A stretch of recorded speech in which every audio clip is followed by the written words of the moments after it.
Good. There's no gum chewing in my class. If you need to use the bathroom, raise your hand.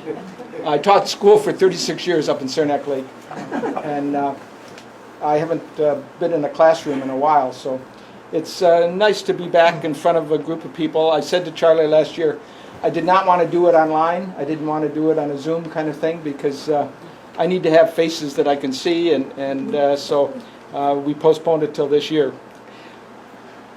1957, my family, my mom and dad, bought Woodholme. I was 7 years old. I'd never seen it. I'd never been up here.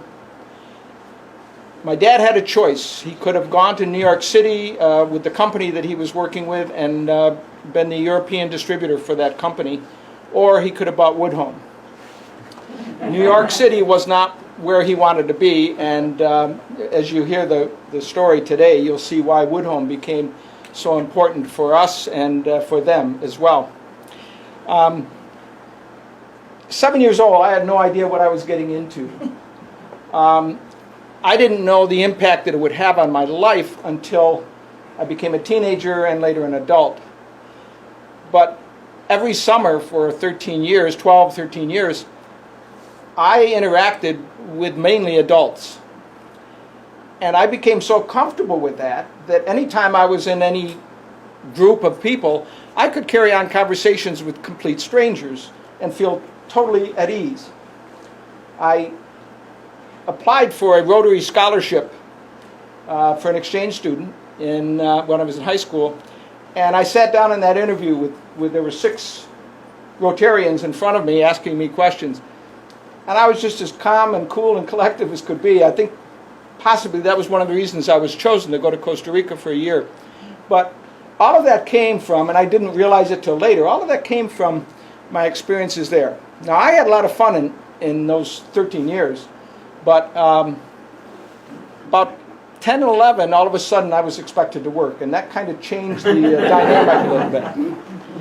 Tonight I'm going to start out by giving you a little history of Woodholme and some old pictures of the hotel and so on, and then I'll move into when we were there and some of the things that happened while we owned it.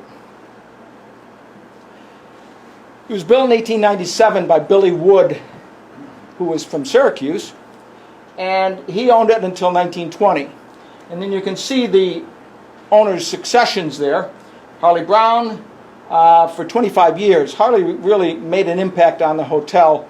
You'll see where he added buildings that are there now that were not there in the original.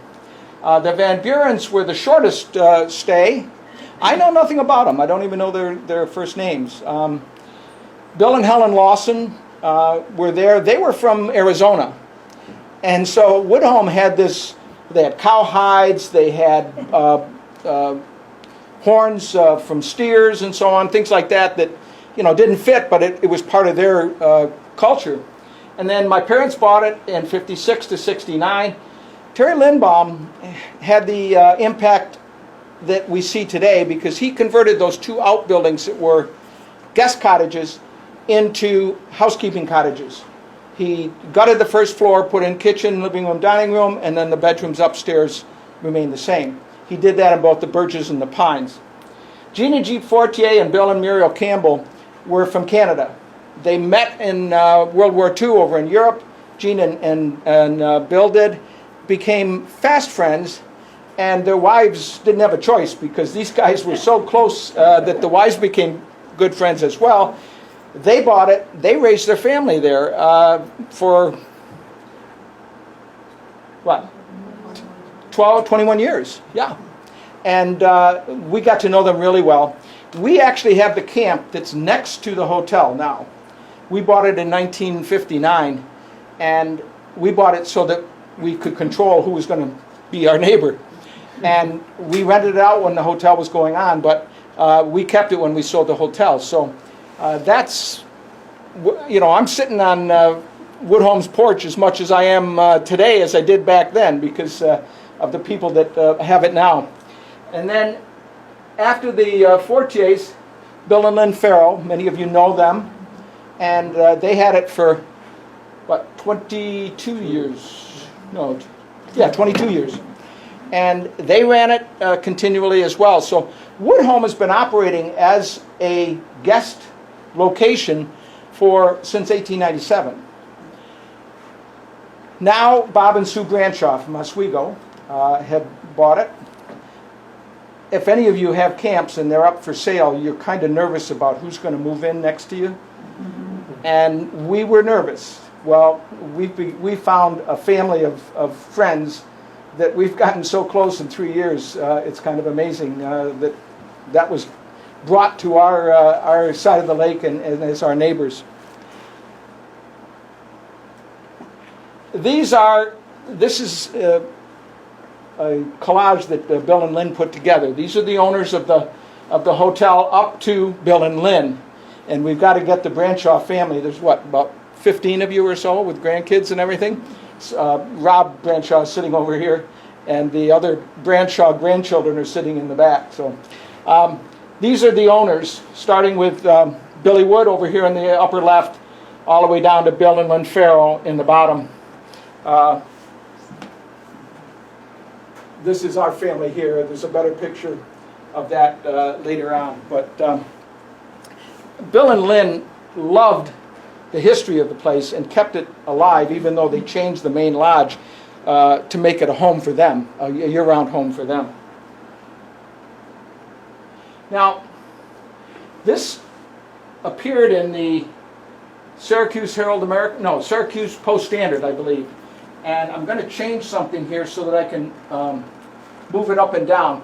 But this was a description in the paper, how to get to 7th Lake. I'm going to read it just because some of you may not be able to see it from back of the room. 7th Lake is a beautiful sheet of water about 2 miles long by 1 mile wide, 100 feet height from 4th Lake. It's reached from the head of 4th Lake by a carry of 3/4 of a mile, the shore of 5th Lake, which is not navigable, to the outlet of 6th Lake, where a steamer is taken for 7th Lake. 6th Lake is about 1 mile long and 1/2 a mile wide. There are no camps on this lake, though there is a fine trail from it to Black Bear Mountain, which is a favorite tramp of tourists. From 6th Lake, we pass through a narrow winding channel about 1 mile in length into 7th Lake. Most of the camps are on the north shore. Now there's no road, there's no Route 28 until the 1920s. It's nicely situated on the side of a mountain, and behind it is a trail up and over the mountain peak, which Mrs. Brooke Staver and Mrs. Harriet H. White ascended one day last week. They passed several camps in reaching their destination. Bowes Mead, one of the largest camps of the lake, owned by the Mead of Fishkill, an abandoned military camp, and several others, until they reached Woodholme Cottage, kept by Mr. and Mrs. W.T. Wood of Syracuse. There's a pleasant party of about 18 to 25 guests. The time is spent in rowing, fishing, climbing the hills behind the cottage, reading on the pleasant roomy veranda, and inhaling the fresh and life-giving air of the mountains. Now and then a long tramp is taken to Limekill Lake, Black Bear Mountain, Racket Lake, or some other favorite excursion. This was 1899, so 2 years after it was built.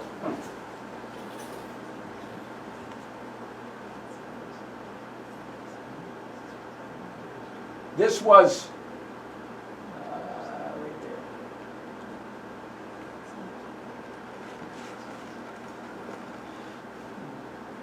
Woodholme Cottage, 7th Lake, Fulton Chain will be open May 21st. This was Billy Wood in the Syracuse Post-Standard. For guests, reservations for summer seasons made now. Rates, good trout and bass fishing, boats without extra charge. Uncle Billy was his nickname. This is 1913. This is the main lodge. That main lodge still exists in terms of its size. The front porch is basically the same. Some of that wood has been exchanged for some more modern stuff, but that's the footprint of the main lodge. There were 4 bedrooms across the front. The 2 dormers you see up at the top, that was an attic, and the waitresses would stay there. It was a big dormitory-like room. The steps down to the water are still there. They don't go all the way to the water anymore, but that's basically what it looked like and still does. Harley Brown added some buildings, and we'll talk about that a little bit later, but that's the footprint of Woodholme, 1913. There's Harley Brown, who ran it longer than anyone else. That log was there the entire time that we ran it. There's a campfire and a lean-to just to the right of where they are. You're looking back up, you can see the bridge over there, okay, in the far upper right-hand corner. And this is a color shot of it. This is the 1920s. And the reason I know that is because Harley Brown added the outbuildings and added an additional room for the dining room on the right side of the building. And when I blew that up, I could see the chimney is still there. In the building now, that chimney is covered up by the addition to the dining room. So this was in the early 1920s. There are lanterns on the dock. There's no electricity. Okay.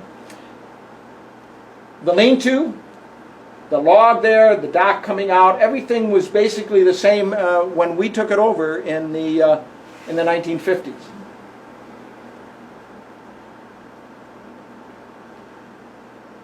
Now, there were wires running along the front, but those wires were telephone, not electric.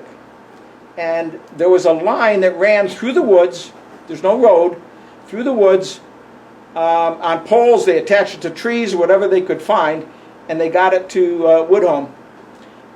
My dad and later my brother and I had to service that line out to probably where the 7th Lake House was. So anytime we had an interruption, we had to go find it. That would never happen. Yeah.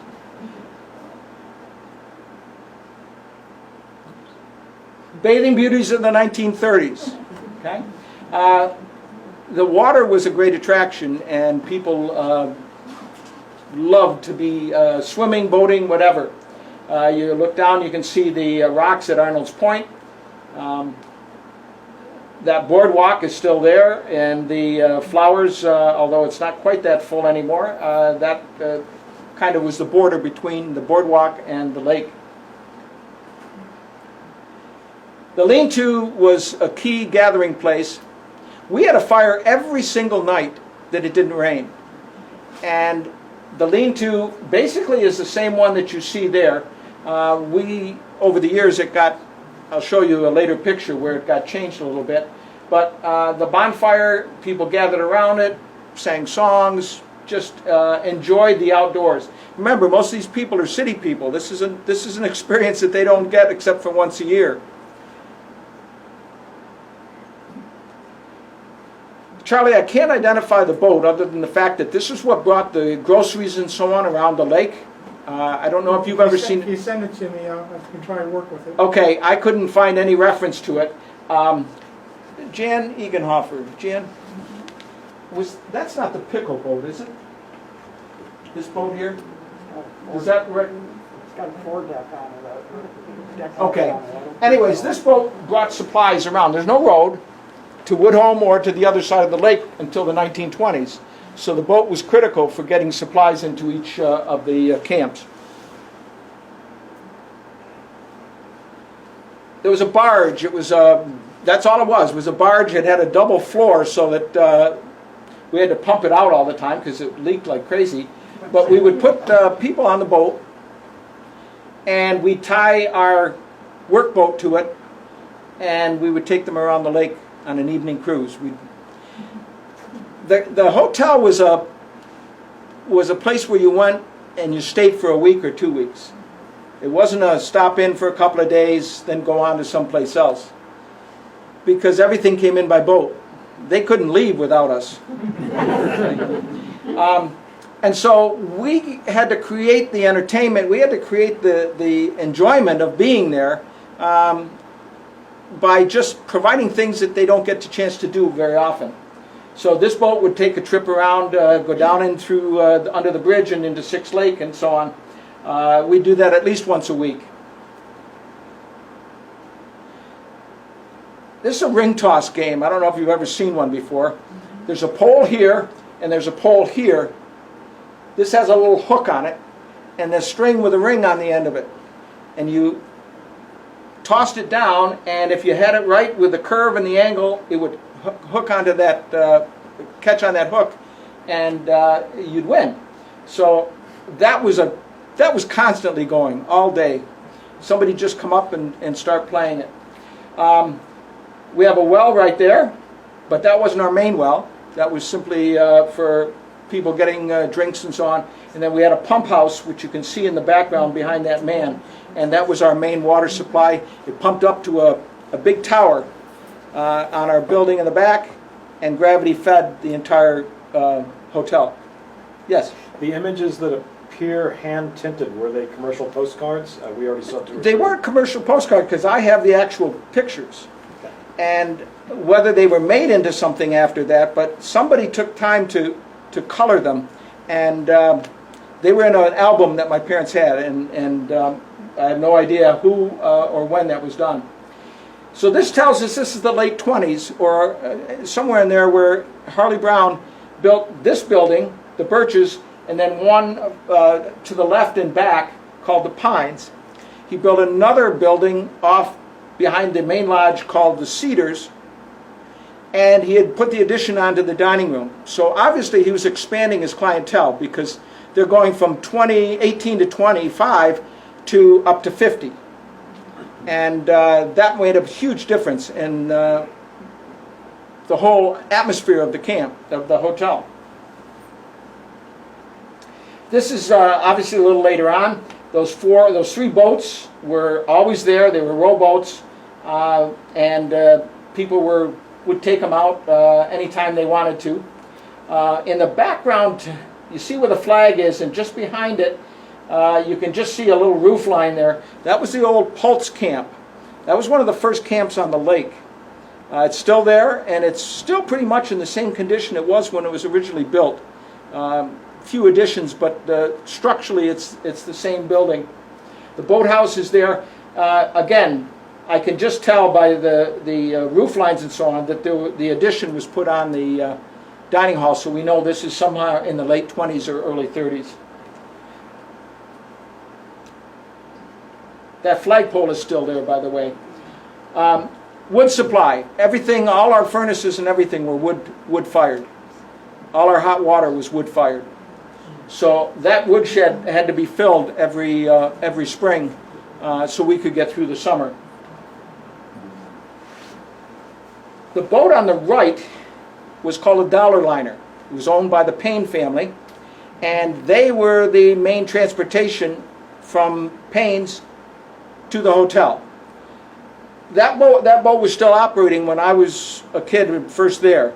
I talked to Jimmy the other day when he was delivering the mail, and he said that they ran both of them. They had a big Chris Craft as well. They ran both boats for a while, but then the dollar liner just kind of gave out, and it wasn't worth trying to repair it, so they took it out of service, and they just used the big Chris Craft. But that's how I remember guests arriving. It had curtains on the side, so if it was fall weather, it would keep you dry. And again, you can see the Pulse camp on the left-hand side.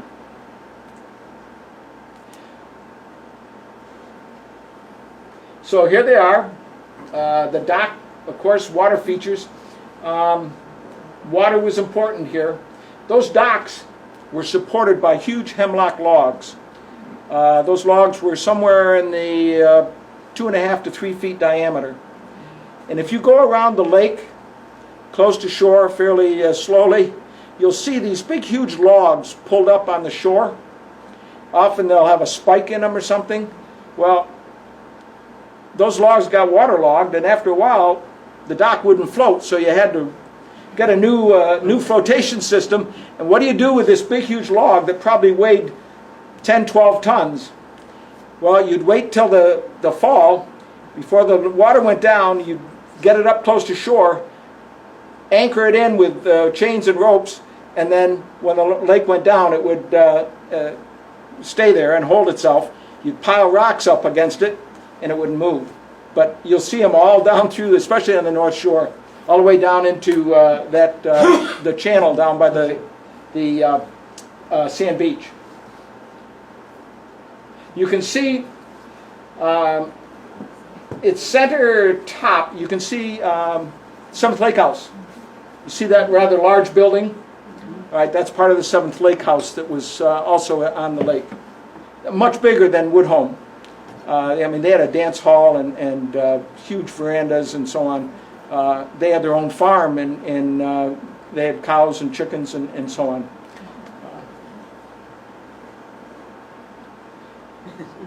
Entertainment, wherever you can get it. So there's the, I don't know if he's playing a guitar or a ukulele or what, but I'd say you don't want too many more people on that dock right now. Again, you can see the lanterns, the lantern on the corner, so we know that there's no electricity yet.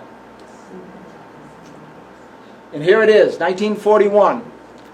They literally went through the woods. There was no road. They went through the woods. They had a little pick and a shovel. They buried it about 6 to 8 inches, and that was the electric line. Now, those of us that live on the North Shore, we know what that line is like today because it's the same line.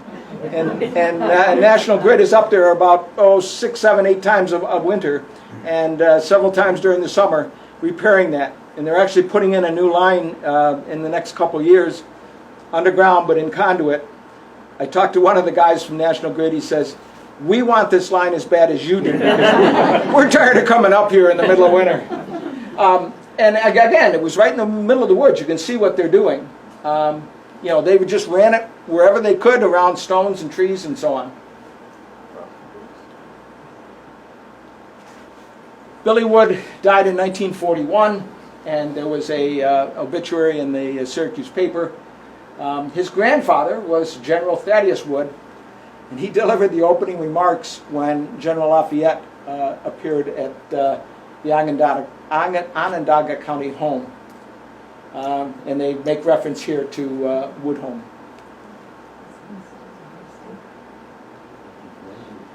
This is my mother in 1953. I never saw her with red hair that I can remember, but it was red. She is a guest there that summer. This is my dad, same year. He's at 8th Lake on a hike. They were married in, I think, 43. They met at Woodholme. My mom was a waitress, my dad was a guest. They both came from the Binghamton, Johnson City area. Okay? And then they honeymooned at Woodholme. So now you can see why, when it was New York City or Woodholme, why they made the choice they did. That pipe is that's a classic image of my dad. So here we are in 1957. My dad, and I'm sitting on his lap. My mom, and that's my brother Bill, who's 4 years older. My Grandma Green was my mom's mom, and Peter was my dad's dad. And that was the core of the staff at Woodholme.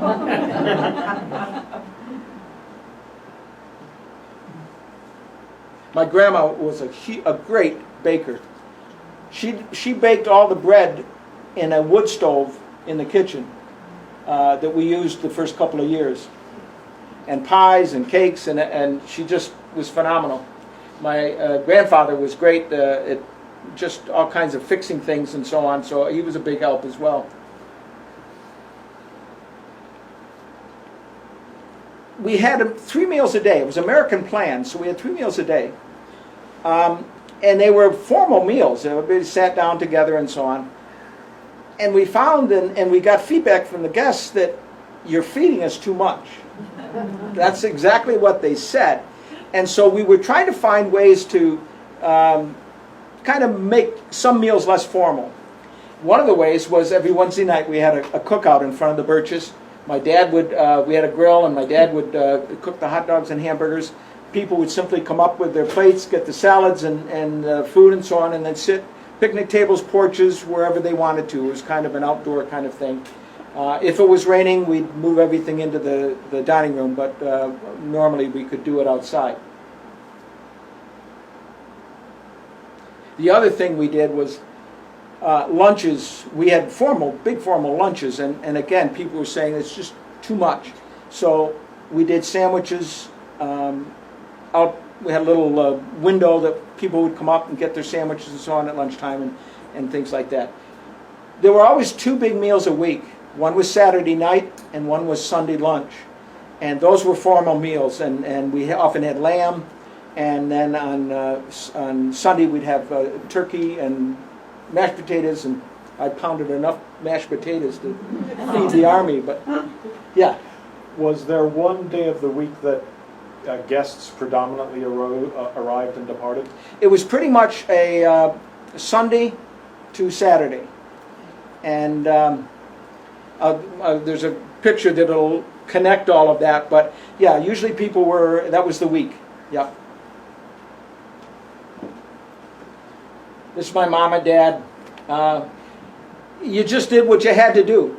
Okay, if it required hauling wood for the wood fireplace in the living room, that's what you did. And so we had, my aunts and uncles would come up in the spring and help us open up. They'd come up in the fall, help us close, and so on. So it was really a family operation. What was this season?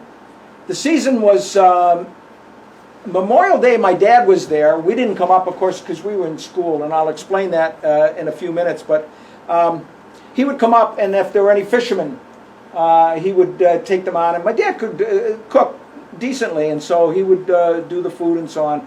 But and then in the fall, he would hunters would come in as well. But basically, the main part of it was the end of June through Labor Day. This little potbelly stove that you see here heated all the water for the main lodge. You see those bags in the back? Yeah. Those are coal. So every morning we had to start the fire. This is 5 o'clock in the morning. Start the fire, get the good and hot, and then put the coal on to heat the water for the main lodge and for the kitchen and dining room. And then all of the other outbuildings had wood furnaces. So that's why that woodshed looked the way it did. This is what it looks like at the end of the season. And here we are. Everything had to be brought across by boat, so all that wood was unloaded. It's my brother on the left. I'm on the right. I'm not sure who's in the middle. Could it be my cousin David? Or you could bring it across on the dock. And the docks were, one of the biggest platforms we had, so lots of things were brought over on docks in the spring. Okay, so we got it all unloaded. Now we got to do the next job, and that's get it up to the woodshed. Now all of those are blocks of wood like this. They all had to be split again, and then for all of the wood stoves that we heated the buildings with, we had to chop kindling off of that as well. So we handled this thing about 5 or 6 times before we got it to do its job. The dishwasher arrived. Everything up to this point was all hand washed, and of course the health department didn't like that, so we had to get a dishwasher. We brought it over in one of our work boats, and this is the guy that helped us install it. But that was a big day for the hotel, and the waitresses were very happy to see that in and functioning. All of our waitresses were college-age girls. Excuse me. And a number of them came back year after year, and some of them we got to be very good friends over the years. And it was difficult for them. They were isolated. It wasn't like they could just, after all the work was done in the evening, go into town or whatever. Again, everything had to go by boat. So they made the best of it.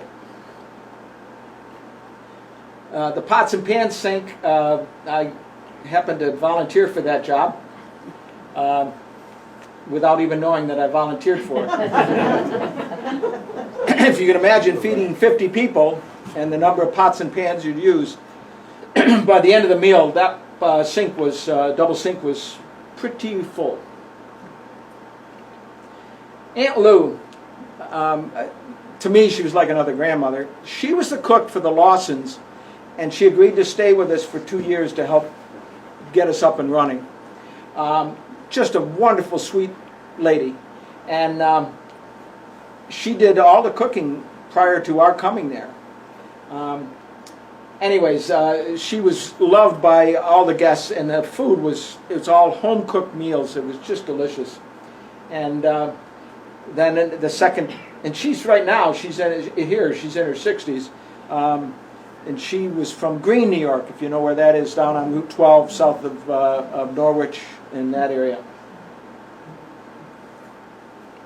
So let me go back for a second. Speaking of cooks, after Aunt Lou retired, we had to find a cook. Well, we got this gentleman from, I don't know, advertisement or whatever.